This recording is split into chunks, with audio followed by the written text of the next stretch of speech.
طالب صاحب ہریدوار سے انہوں نے سوال کیا ہے۔ سوال ان کا یہ ہے، السلام علیکم ورحمۃ اللہ وبرکاتہ۔ مفتی صاحب، ہماری مسجد میں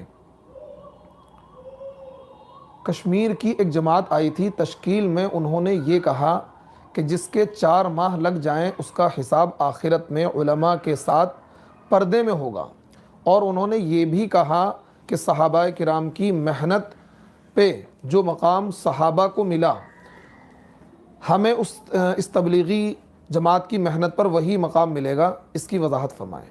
دیکھیے، یہ سوال ہے محمد طالب صاحب کا ہریدوار سے۔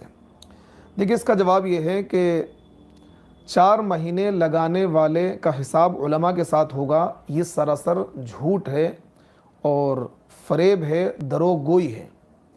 ایسا کچھ بھی نہیں ہے کہ اگر کوئی بندہ 4 مہینے لگا لے تو اس کا حساب و کتاب علماء کے ساتھ ہوگا۔ یہ جھوٹ ہے، فریب ہے، اور دین میں ایک نئی ایجاد ہے۔ انہیں اس طرح کی چیزوں سے بچنا چاہیے۔ اسی وجہ سے میں کہا کرتا ہوں کہ تبلیغی جماعت میں بہت ساری چیزیں وہ داخل ہو گئی ہیں جن کا شریعت سے، قرآن سے، سنت سے کوئی لینا دینا نہیں ہے۔ بہت ساری من گھڑت روایتیں، من گھڑت احادیث تبلیغی احباب بیان کرتے ہیں اور دین میں نئی بات پیدا کرتے ہیں۔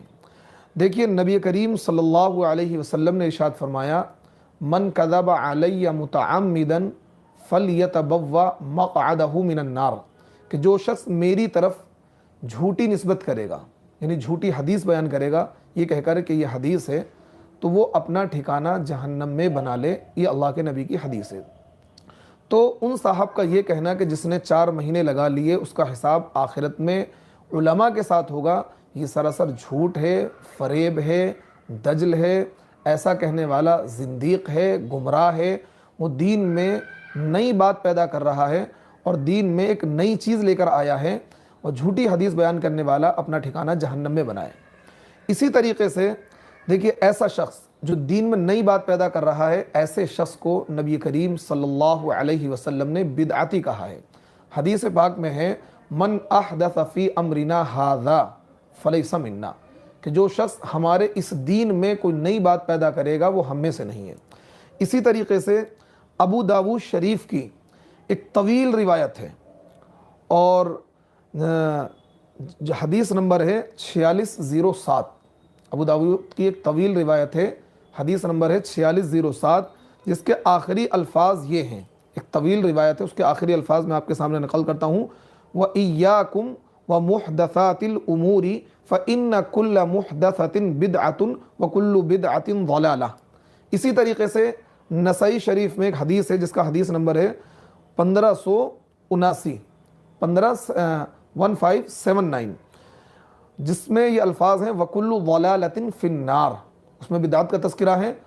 اس والی حدیث میں جو میں نے ابو داؤد کی نقل کری ہے، اس میں وَكُلُّ ضَلَالَةٍ فِي النَّارِ کے الفاظ نہیں ہیں، اور نسائی کی روایت میں وَكُلُّ ضَلَالَةٍ فِي النَّارِ کے ہیں۔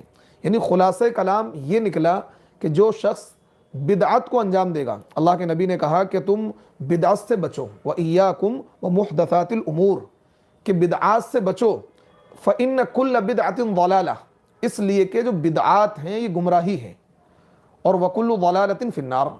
دوسری حدیث میں اللہ کے نبی نے یہ ارشاد فرمایا کہ جو گمراہی ہے، یعنی بدعت گمراہی ہے، اور گمراہی انسان کو جہنم میں لے جانے والی ہے۔ اسی طریقے سے مسند احمد کی ایک طویل روایت ہے، اس میں حدیث نمبر ہے 10101، 10101، جس نے دیکھیے اس کے جس نے بدعت ایجاد کی یا کسی بدعتی کو جگہ دی، جس نے بدعت ایجاد کی یا کسی بدعتی کو جگہ دی، اس پر اللہ کی، فرشتوں کی، تمام دنیا کے تمام لوگوں کی لعنت، اور اس کی نہ فرض عبادت قبول ہوگی اور نہ ہی اس کی نفلی عبادت قبول ہوگی۔ یہ مسند احمد کی روایت میں ہے، روایت نمبر ہے 10101۔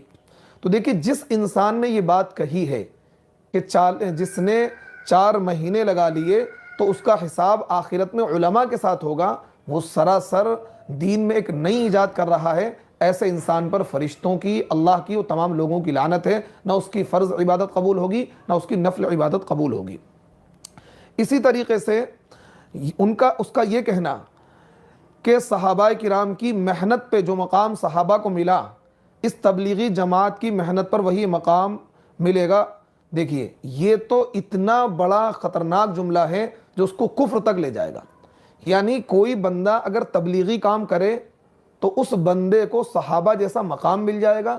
دیکھیے علماء اہل سنت والجماعت کا یہ عقیدہ ہے کہ تمام دنیا کے قطب ابدال، علماء، صلحاء، محدثین، فقہاء ایک طرف، اور اللہ کے نبی صلی اللہ علیہ وسلم کا ایک ادنا صحابی ایک طرف، پھر بھی یہ تمام علماء، فقہاء مل کر کیا اس صحابی کے مقام کا مقابلہ نہیں کر سکتے ہیں، اس صحابی کے مقام کو نہیں پہنچ سکتے ہیں، تو پھر کوئی بندہ جماعت میں وقت لگا کر صحابہ کے مقام کو کیسے حاصل کر سکتا ہے؟